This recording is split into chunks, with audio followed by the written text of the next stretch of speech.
well, not for you, but for me, most of the stuff you've seen going up the past few months has been filmed either in 2019 or 2020.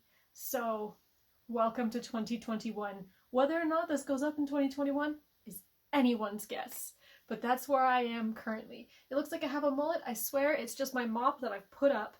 It's hot. Today, I went on to my analytics page on YouTube, which I normally never go to because I really don't care.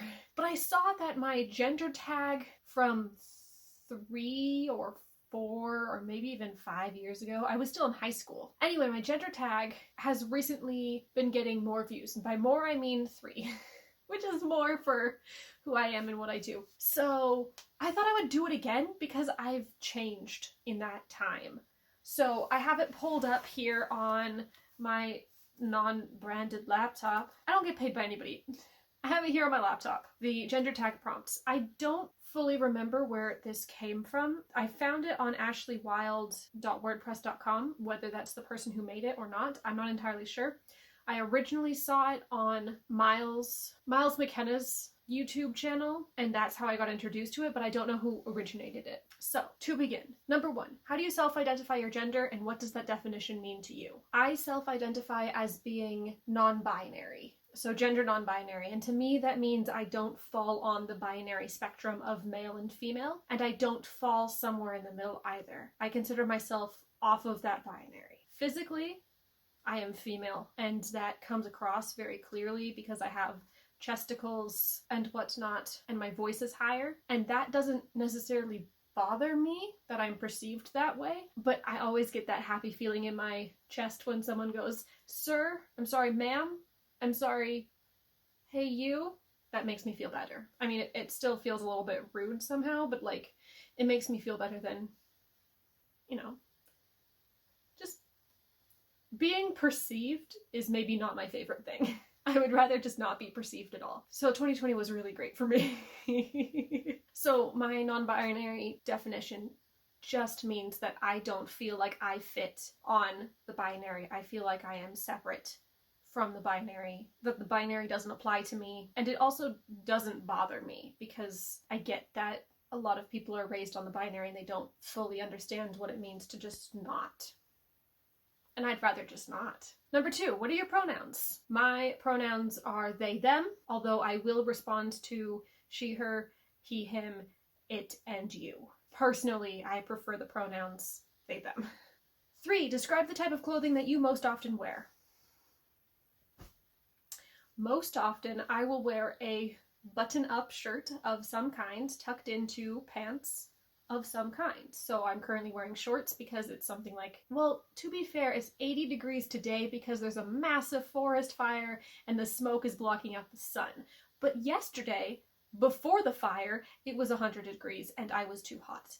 I'm wearing shorts. I've got my floofy. Today I was feeling a bit more flirty, so I have these floofy sleeves, but generally a collared button-up shirt tucked into some pants. If I'm feeling really flirty, really girly, I'll put on a skirt. I have a few dresses that I like to wear, but one of them I put collared shirts underneath, and the other one is collared and button-up.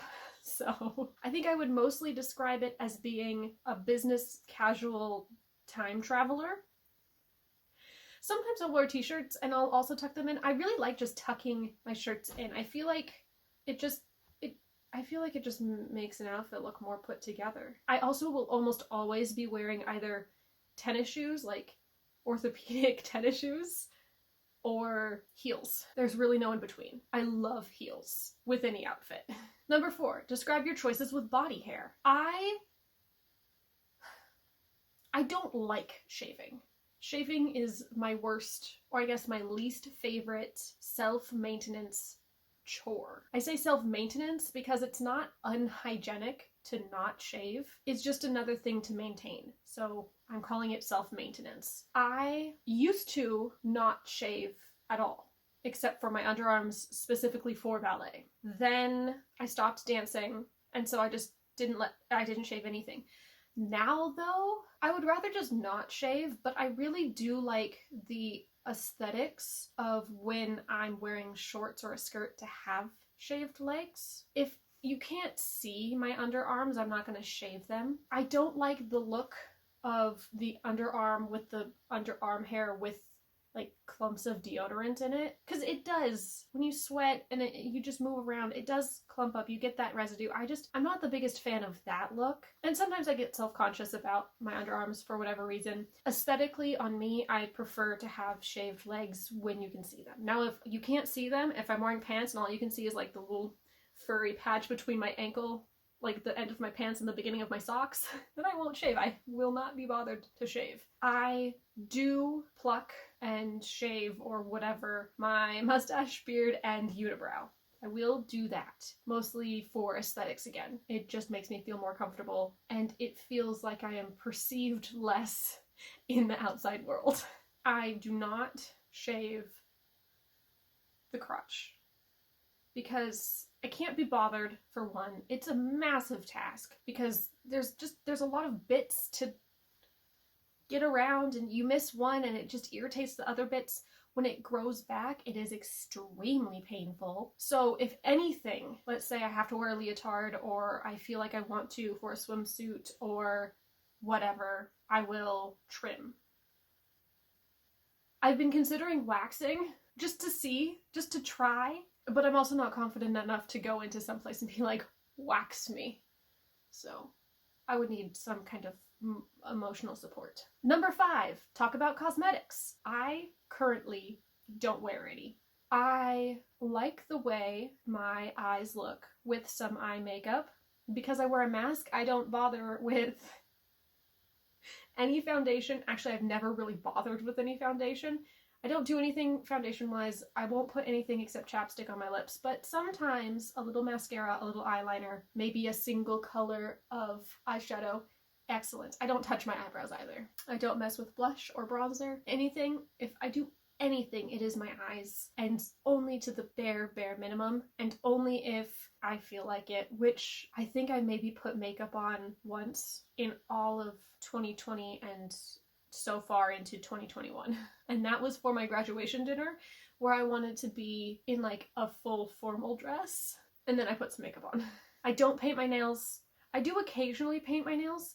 For a while I was working at a grocery store and I didn't like long nails because it made working at the grocery store more difficult. And so I cut my nails super short, and I do not like the look of nail polish on short nails, on my own nails, because I don't like when I can see my fingertips above the nail polish color, if that makes any sense. Like, if I paint my nails, I want my nails to be longer than my fingertips. Not by much, just so that it's not like a weird patch of color in the middle of skin colored things. For soaps and perfumes and deodorants, I use like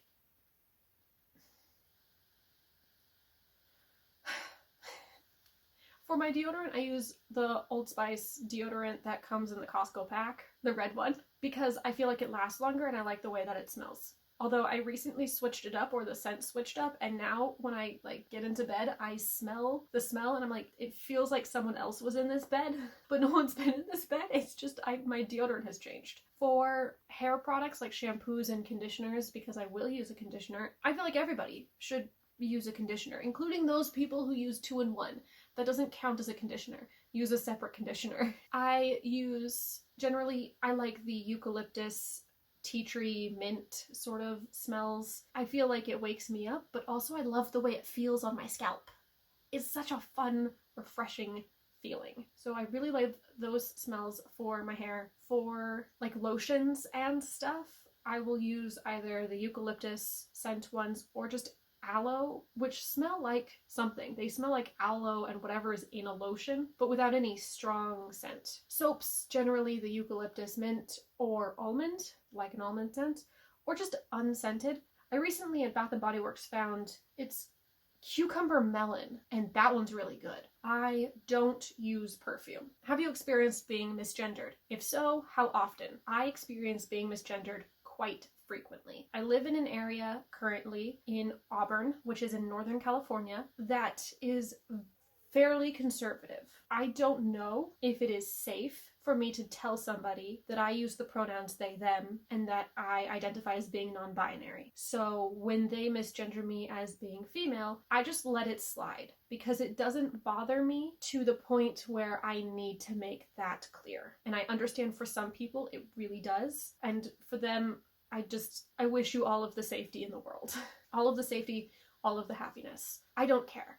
My parents don't follow that either. They will misgender me. They will use my full name because I go by a nickname. I go by Kat instead of my full name. I don't call it a dead name because it is still kind of my name, but it's kind of like a half dead name. I don't use it, and I don't use it to describe myself. I call myself Kat, and I will correct people when they call me by my full name, unless they're family, because once again, my family isn't really up to scratch on this, and I would rather have my found family see me and respect me as a non-binary person whose pronouns are they, them, and whose name is Kat, than have my actual family do it, because I want to keep my relationship with my family, but I know that my found family is ultimately more of my support system and truly the people that I consider family. Do you experience any dysphoria, and how does that affect you? I experience dysmorphia, which is a whole different thing, but I do not think, with the exception of a single moment, experience dysphoria. I don't mind the way that my body is. And I think that is because of such a positive environment that I have found around just all genders on social medias. So on TikTok, there are people of all different genders with all different bodies, and it all works. It's all valid. And I think that seeing that has really helped me be okay with my body. Now, when I am on my period, because I have a uterus and I get a period, it really bothers me. It really bothers me. Not only is my period extremely painful and very heavy, and it messes with my emotions. I already am bipolar, and the period just messes everything else. But it terrifies me, and I hate it. I hate the way that it defines me almost, and I very much dislike that. So that's the only time. Yes, I sometimes wish that my chest was flatter, but I can get by with just putting a sports bra on and calling it good. That is flat enough for me. And if I want them to be bigger, then I can just put on like a regular bra and then I'm fine. So it doesn't bother me as much as it did. Now, if I had unlimited resources and I was not afraid of medical procedures and needles, I might get them removed. But I currently have those standing in my way, and they don't bother me enough for me to actually go through with it. So I will just let them be until they bother me even more. But I am seriously considering doing something about my uterus, because the number of times that I have been in an emotional crisis due to not only the way my period physically feels, but the way my period makes me mentally feel is concerning. But luckily enough, that only happens once a month if I'm lucky, and I can get through it. Or at least I have up until this point. That's the only time I really experience dysphoria. Dysphoria, on the other hand, I experience every day. We're not going to touch on that because that's not what this video is. Talk about children. Do you want any children? Do you want to bear the children? Would you like your partner to bear children? Do you want to be the primary caretaker for any children that you do have? I do not want to bear children, nor do I want to be the primary caretaker for any child. I don't know yet if I want children, but I do have this sort of idea of fostering LGBTQ homeless youth, or just housing them, even if it's not an official fostering process, or fostering children who are considered too old to be adopted, who have been shuffled from house to house to house, just to give them somewhere steady to stay, somewhere that is completely open-minded as to who they are and how they identify, unless they identify as a murderer or a serial killer, in which case I could attempt to get them some help. But I really do think that fostering or housing a child in need is way more important to me than actually having a child that is of my own flesh and blood. One, I have a lot of genetic disadvantages that I would not want to pass down to any child. Two, I don't want to bear any children, so if I find a partner who is comfortable with bearing children, that's a whole other process of how to get that person to have a child. And there's also enough people on this planet anyway, and why not help someone who has already been brought into this world who just needs someone to care for them? So that's my opinion. I would be happy when I'm in a place to be able to financially, emotionally, and physically support a person who needs supporting, to support them.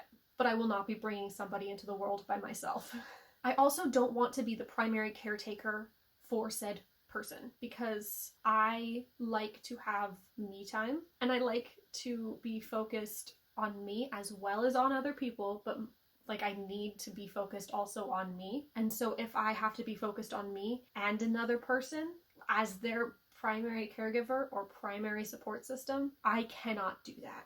So I would need somebody else to also help me support this person so that they can be supported to the best of our collective capabilities. I don't think I have enough brain power or hours in the day to be able to do that. And whoever is able to do that, kudos to you, man. That's amazing. That's absolutely fantastic. You are a superhuman, and I bow down to you. I, especially right now as a 23-year-old, could never do that. Talk about money. Is it important to you to be able to financially provide for any family if you choose to have one? Is it important for you to make more money than your partner makes? Do you prefer to pay for things like dates? And do you feel uncomfortable if other people offer to pay for you? I would like to be financially responsible. If I cannot financially afford to have a family, then I do not want that family. If I can financially afford to support somebody and have a family, then I will do that. But if it is not a financially responsible decision, it's not a decision that I will be making. I don't want or need to be the person who earns the most money in whatever relationship that I have. I don't care. If they earn more money, if I earn more money, it doesn't matter, because my idea of being in a relationship is being in a team where each person supports each other financially, physically, emotionally, but is also able to support themselves. But I don't mind if my partner earns more money or if I earn more money. It really doesn't matter to me. And maybe that's just my naive way of thinking, because I am not thinking of like marriage and then divorce and then who gets the money. But also, if I'm going to get married to somebody, I'm going to take after my grandparents on both sides and my parents in saying that once you get married, that's it. If I'm going to get married, I would like to know the person, have known the person for a very long time, trust the person, and then not get a divorce. Divorces are messy, and I just don't want to go through with it. Now, if that changes, then that changes, because I am a naive 23-year-old whose only real relationship was kind of mainly long distance, so that's a whole other thing. To answer the question, I don't care. I don't care who pays. If I don't know you and you offer to pay for me, that makes me feel uncomfortable, but that wouldn't happen on a date. If I am able to treat somebody, let's say like a coworker, I'm like, oh, you seem to be having a really bad day. What's your coffee order? I'm gonna go get you a cup. Like, that's fine. Or if someone does that to me, that's fine. Paying for like meals and stuff, unless I'm really close with that person, cough, cough, George, then I don't care who pays. I would prefer to pay for myself if we're out in a group setting and we just like split the bill. But, I don't care. Not really. Is there anything else you'd like to share about your experience with gender? So it kind of goes into being non-binary, but I also identify as being asexual. The whole interconnection between gender and sexuality is kind of like blurred for a lot of people. And so it's kind of confusing, but I am attracted to who I'm attracted to, and that has absolutely nothing to do with my gender. I think a lot of people equate sexuality with also being on the binary, and it just isn't. It's like a sunburst. It's a circle. It's a weird Venn diagram of life, and there's no way of equating gender and sexuality. One does not make the other. It might help define one or the other, but one does not make the other. So that's mostly it. Also, I think the reason I choose to identify with non-binary is because I haven't yet found another word for how I feel. The whole idea of gender is kind of a social construct that didn't include me, and quite a lot of other people too. And so I'm not entirely sure if non-binary is the right term, but it is the term that I feel most confident and comfortable with. So it's the term that I've gone with. And if somebody else identifies as non-binary and their definition of non-binary is different from mine, they are also valid just as much as I am valid. So if you want to do the gender tag, or if you just want to ask yourself the questions without filming it, feel free. I will leave a link down to the PDF that I found in the doobly-doo in the description box, and I will hopefully be filming some more videos, and I will see you guys when I see you. Stay safe. Bye.